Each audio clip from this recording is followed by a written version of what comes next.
मेथी के थेपले और मेथी की पुड़िया तो आपने बहुत खाई होगी।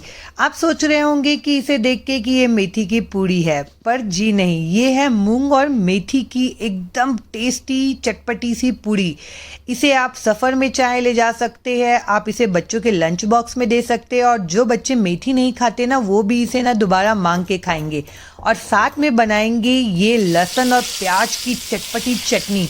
इतनी टेस्टी चटनी ना आपने पहले कभी नहीं खाई होगी। तो आइए चलिए इसे बनाते हैं। इसके लिए सबसे पहले ना फ्रेश मेथी लिया है मैंने, उसे तोड़ के अच्छे से हमने धो लिया है। और अब क्या करेंगे ना, इसे बारीक बारीक यहाँ पे कट कर लेंगे।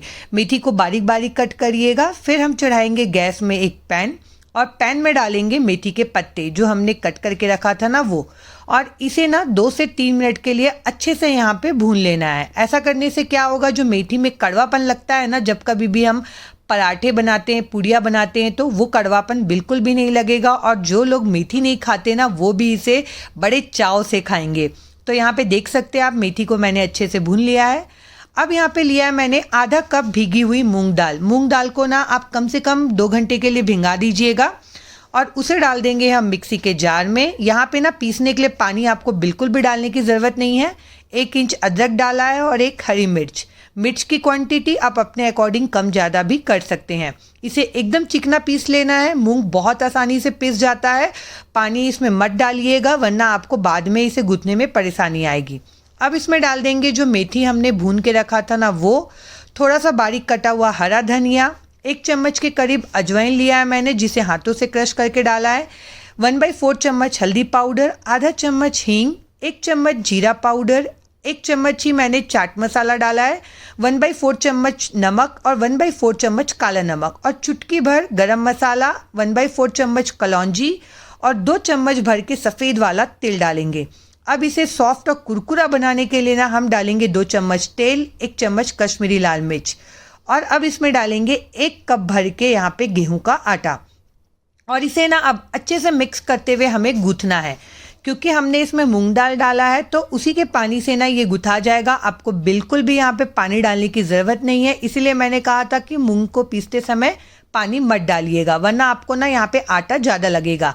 देख सकते हैं आप, सॉफ्ट सा डो बन के रेडी है। इसे अभी रखते हैं साइड में। अब बना लेते हैं इसके साथ खाने के लिए एकदम चटपटी सी प्याज और लहसुन की चटनी।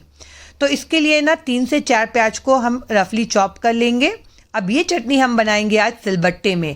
तो इसके लिए ना आधा कप के करीब मैंने यहाँ पे लहसुन लिया है, 3 से 4 हरी मिर्च लिया है। मिर्च की क्वांटिटी आप अपने टेस्ट के अकॉर्डिंग यहाँ पे कम ज़्यादा कर लीजिएगा। ये कम तीखी वाली मिर्च है तो इसीलिए मैंने 3 से 4 डाली है। अब पहले ना लहसुन और मिर्च को ना यहाँ पे अच्छे से हमें पीस लेना है। आप देख सकते हैं यहाँ पे लहसुन और मिर्च कितना बढ़िया यहाँ पे पीस गया है। एकदम फाइन पेस्ट नहीं करना है, हल्का दरदरा सा रहेगा। अगर आप मिक्सी में बना रहे हो तो इस बात का ध्यान रखिएगा कि पल्स मोड में इसे चलाइएगा बिना पानी डाले। तो इसे अभी निकाल के साइड में रख लेते हैं। अब उसी में डालेंगे हम प्याज और थोड़ा सा ना धनिए का डंठल वाला पार्ट। और प्याज को भी हमें क्या करना है ना, यहाँ पे पीस लेना है, पर एकदम फाइन पेस्ट नहीं बनाना है, हल्का दरदरा सा रखना है। उसके बाद इसमें जाएगा 1 चम्मच कश्मीरी लाल मिर्च, आधा चम्मच के करीब नमक और इसे ना अच्छे से हम पीस लेंगे। और प्याज को ना यहाँ पे ना थोड़े से दरदरा ही रखिएगा तो खाने में बहुत बढ़िया लगता है। आप देख सकते हैं यहाँ पे दोनों चीज़ें अच्छे से पीस गई है। तो अब हमने जो लहसुन और मिर्च पीस के रखा था ना, वो इसमें हम डाल देंगे। और इसमें जाएगा 1 चम्मच धनिया पाउडर और 1 चम्मच चाट मसाला।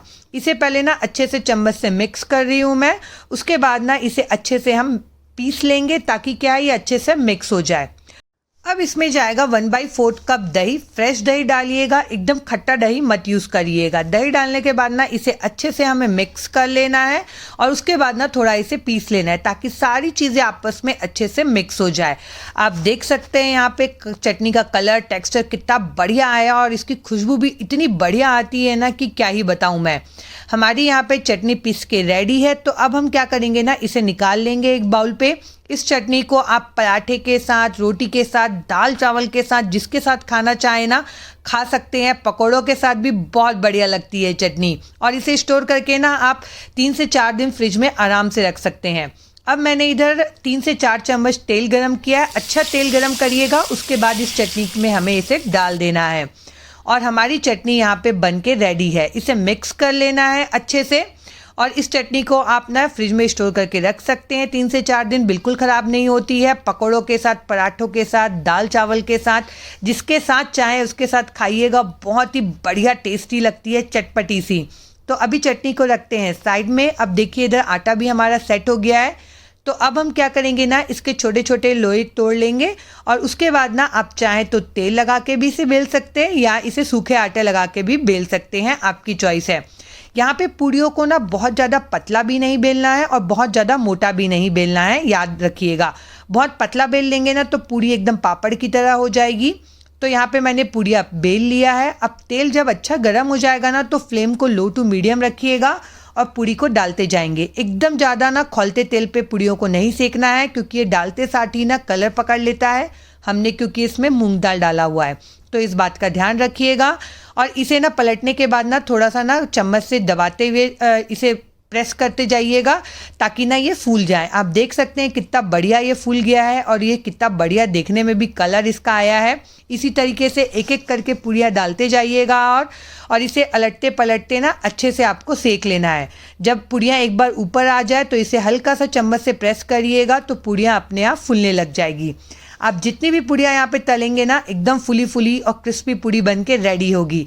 आप कहीं पे ट्रैवल कर रहे हैं, बच्चों को टिफ़िन में देना है या कुछ चटपटा सा खाने का मन है तो ज़रूर ये पूड़ियाँ ट्राई करिएगा। खाने में बहुत ही बढ़िया लगती है। इसको खाने के लिए आपको वैसे तो किसी चटनी की ज़रूरत नहीं है, आप सिंपल इसे ऐसे भी खा सकते हैं, अचार के साथ हो चाहे चाय के साथ हो। पर इस चटनी के साथ तो इसका स्वाद ना 100 गुना बढ़ जाता है। तो ये मसाला पूड़ी और ये प्याज और लहसुन की चटनी दोनों आप ट्राई करिएगा। ट्राई करते हैं तो मुझे कमेंट करके ज़रूर बताइएगा कि आपको ये रेसिपी कैसी लगी। आपको मेरी रेसिपीज़ अच्छी लगती है तो प्लीज़ मेरे चैनल को लाइक करिए।